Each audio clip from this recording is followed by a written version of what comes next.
All right, welcome to this episode of Market Shares. I'm your host, Tony Blodgett, and today I have Andrew Stiger with me, and we're gonna have a casual conversation. We're gonna talk a little bit about, this market, what's going on. We're gonna talk about some sales strategies, and I want to talk a little bit about relationships and just what I've noticed with people, and kind of,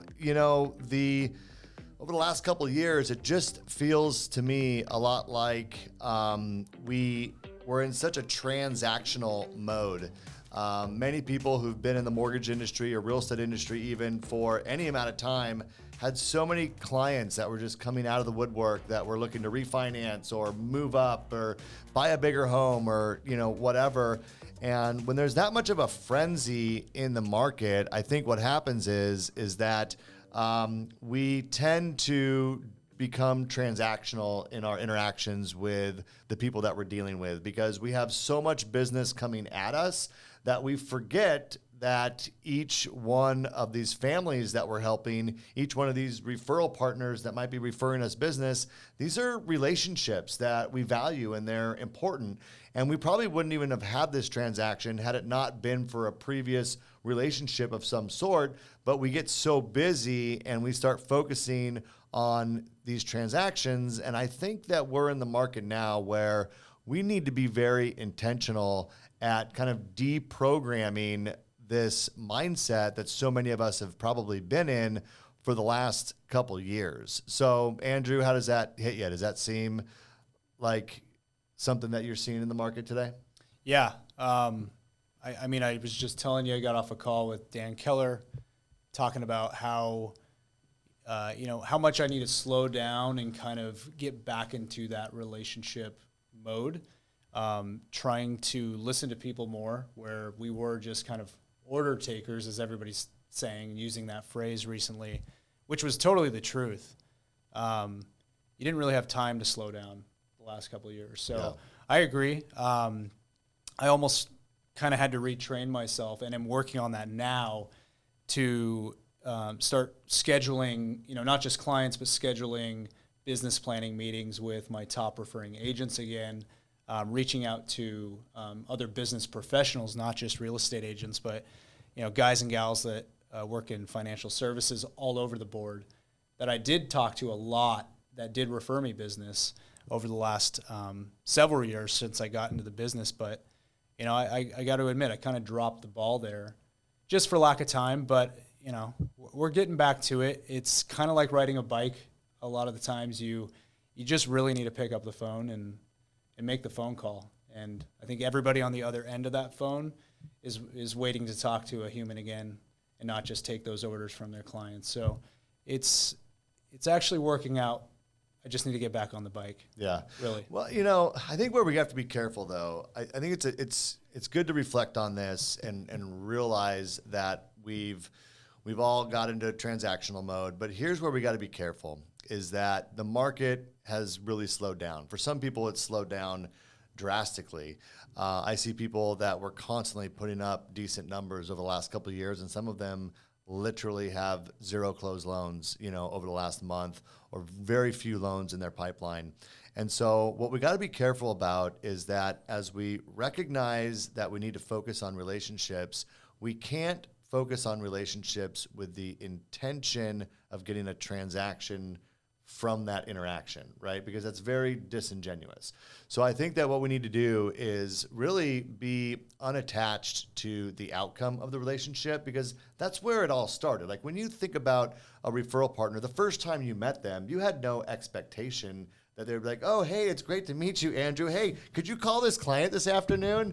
I mean, you didn't expect to get a transaction right away. Well, sometimes when you're new, like very green, you think that's how it works. Well, but you quickly learn that that's not the way things work. Right. So, yeah. But my point is that, most of the good relationships we have were not built based on the idea that there would be, some sort of immediate business from that. And I think that what we do now, if you're slow, is you go, hey, I used to have these people that I've lost touch with. I stopped communicating with because I was so busy. I was so in the Right. transaction. And you think you can just go call them up and all of a sudden expect to get business from them right away versus recognizing that you need to go heal and mend and build that relationship. And you have to do it from the mindset of not expecting anything from them except to say, you know what? I haven't been a good friend, that's really got to be like where your heart's at. Like, I haven't connected with you. Let's talk about your business. What are the challenges that you're having, in your business? What can I do to help you? That's got to be where our heart's at here and how we reach out to people. So I think it's very important to recognize that most of us have probably been way too transactional, way too focused on each deal. We've been order takers, as we said. But as we look to make that shift, which all of our referral partners deserve the best of us, they deserve us, being there to help them with their business, lead with value, and not the expectation that we also can't do it from a standpoint of desperation. And unfortunately, some people might be feeling desperate. Hopefully, everyone saves some money during these last couple of years. And although your pipeline may not be where you want it to be, you can make your mortgage payment without a deal, for a week or two. Right. And you can really kind of walk into these relationships and rekindle these relationships with the idea that, this is a long-term game. I just need to find out how I can help and bring value.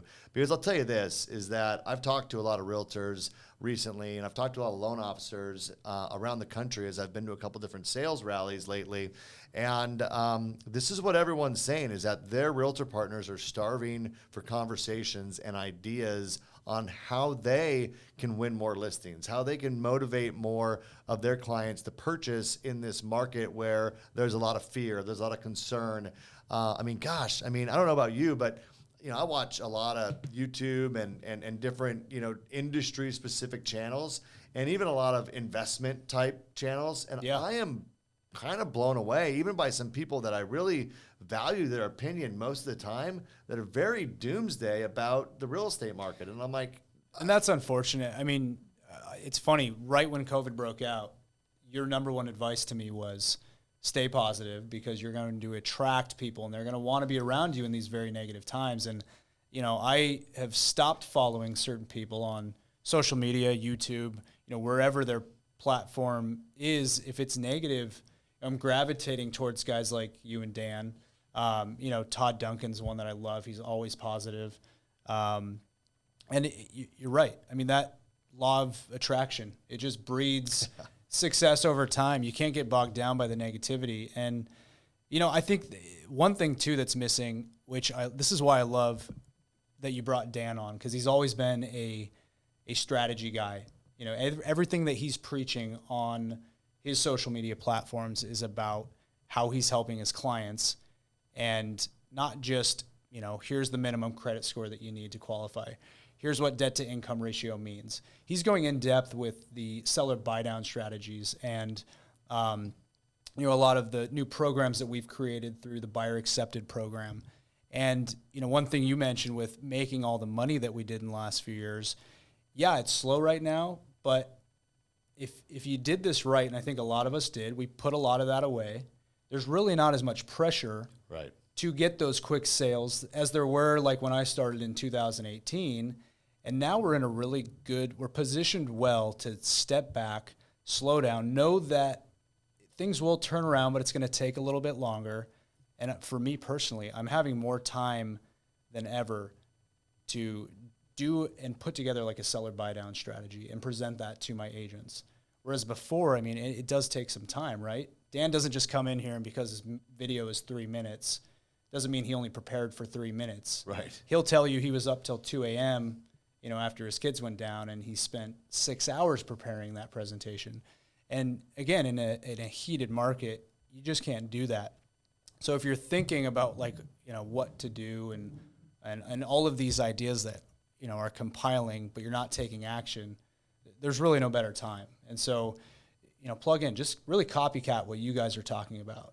Spend the time, learn it, and put it out there. And that, as you mentioned, is what those agents are really striving for. They really want more content, more valuable content from their loan officers. Yeah, I really think it's an opportunity right now to be a lighthouse in your, sphere, if you will. Like, believe it or not, your perspective and opinion on what you think the market's going to do, especially when you can back it up with strong stats and numbers and reasoning for why you're optimistic about the real estate market, one person can really be a beacon of light for so many people. And that's where being positive, and not just like blissfully positive and ignore the facts and realities of what's going on. Like, you need to tune in, man. You need to know where is the economy really struggling? What are the potential implications of that?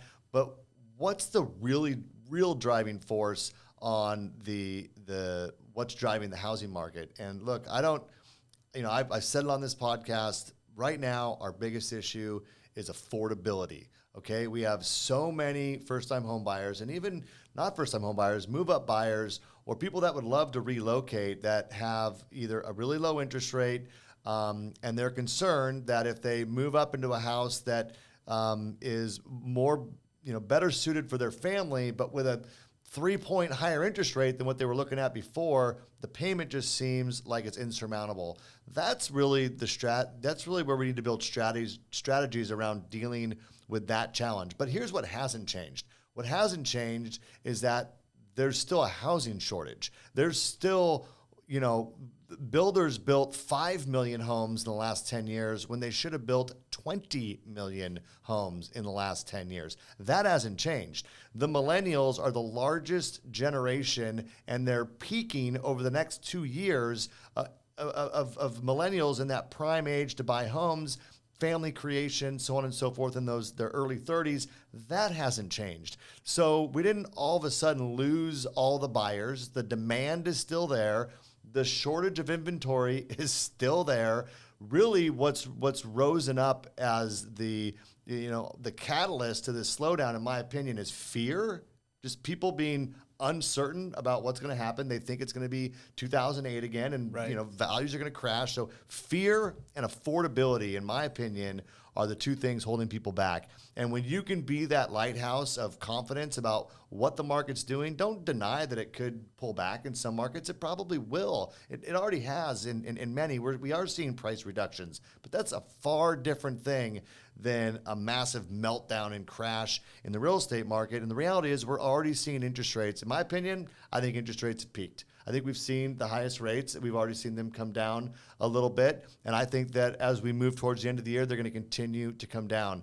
So now is not the time to throw in the towel and get people concerned. Now is the time, in this small window where everyone's a little bit fearful. This happened during COVID as well.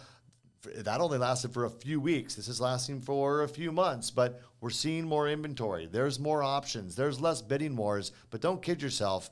As we continue to see rates come back down and people get creative with seller buy downs and seller concessions to help lower people's payments and make things more affordable, this market is going to heat up, in my opinion.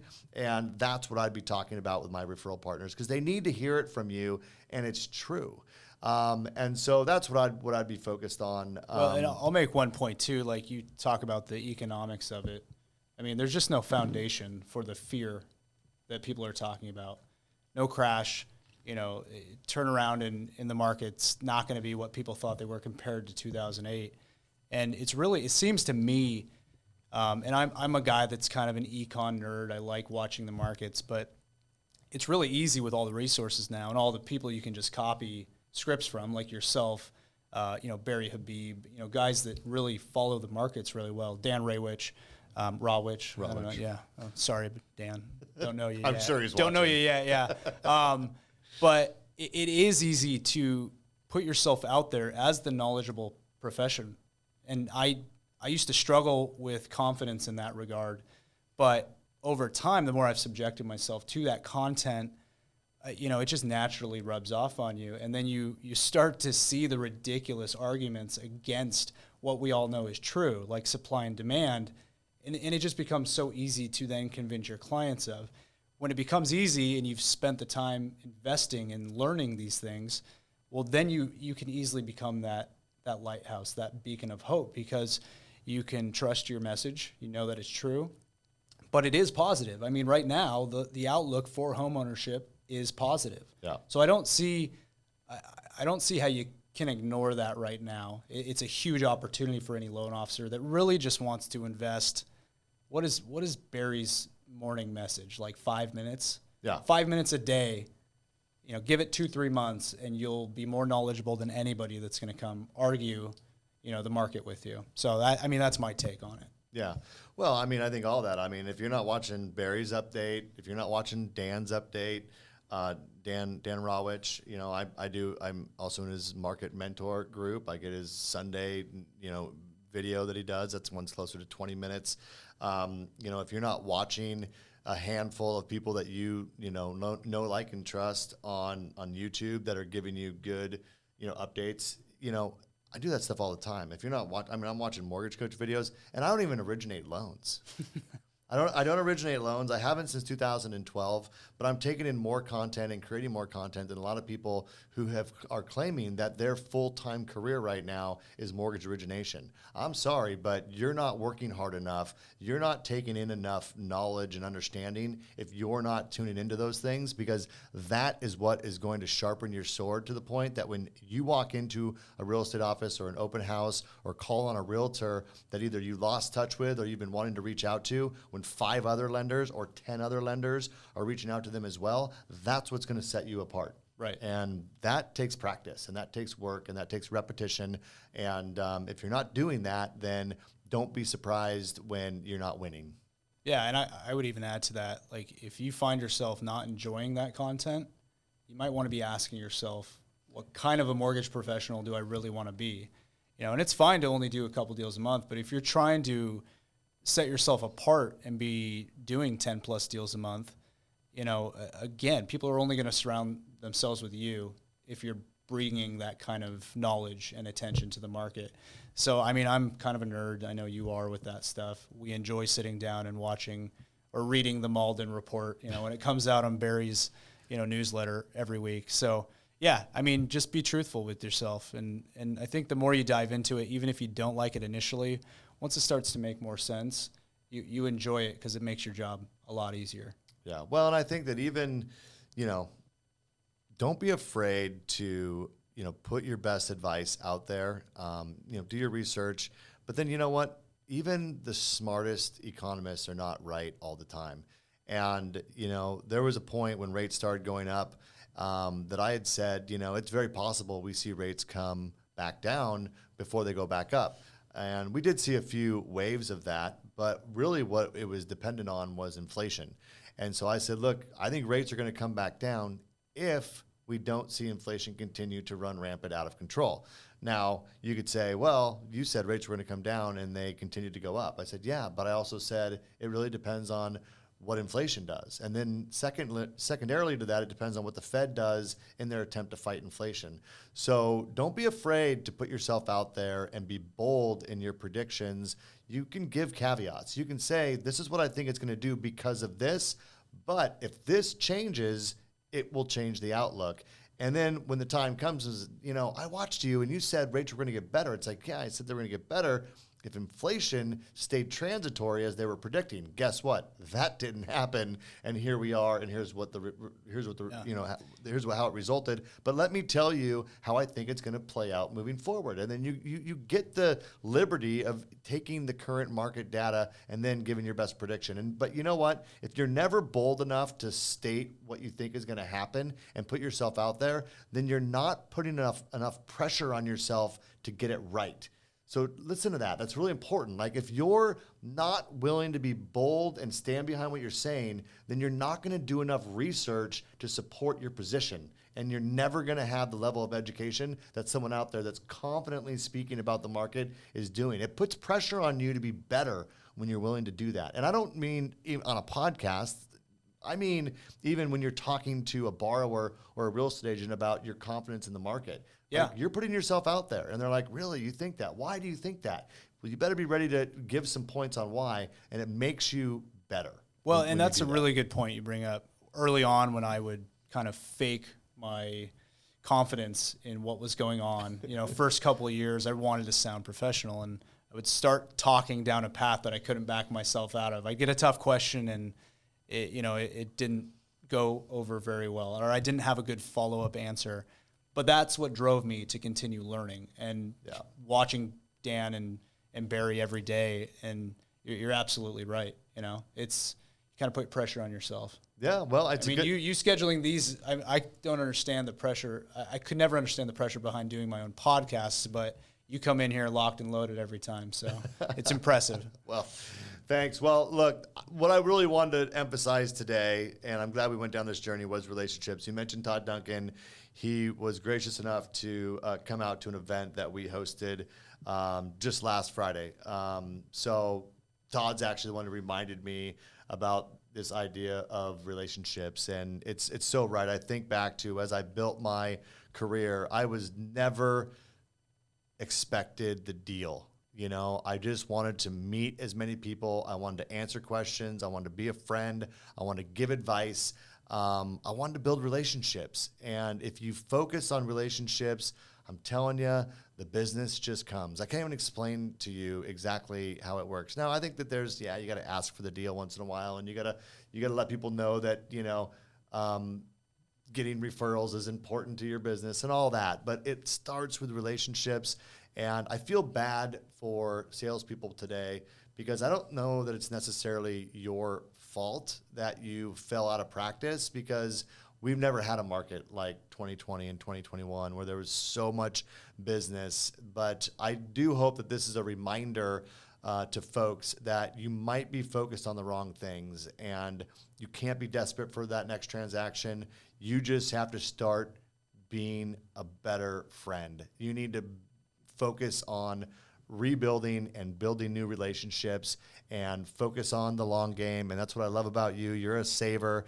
I know financially you put yourself in a good position. You can tell the people who haven't. They're desperate right now. Right. And that's a bad place to be. And I think there's ways around it. But you have to be unattached to the outcome and focus on bringing value to your relationships. And honestly, it's a lot more fun too. I mean, when you slow down and you get to enjoy working with the people that you're working with, it's really, there's no alternative. Yeah. Last thing I'll say, and we mentioned it, it's focus on the real problem of today, and that's affordability.